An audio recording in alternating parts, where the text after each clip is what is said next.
Hello everyone, this is Don with MecSoft Support. Today we're going to be taking a look at Rhino3DPRINT 2017. And in this short video, we're going to take a look at a command called AutoFix that you can use to automatically fix your meshes that may contain gaps and cracks and missing facets. Let's have a look. So a good thing to do right off the bat when you create a mesh from a point cloud is to do some diagnostics.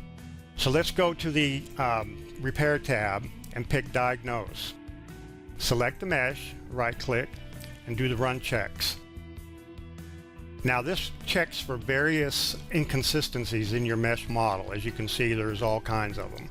We have 1,234 open edges. That's the big problem because you got to have a closed volume to print a mesh to a 3D printer. So we know we've got problems.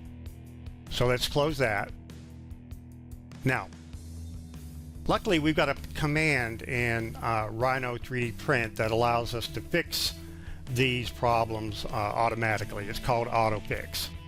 From the Repair tab, let's pick AutoFix and select the mesh. Now what AutoFix does is it will analyze your mesh and it will fill any open gaps in the mesh, and it'll correctly orient all of the triangle facets on your mesh. So we select the mesh, right click, and let it do its job. So here we go.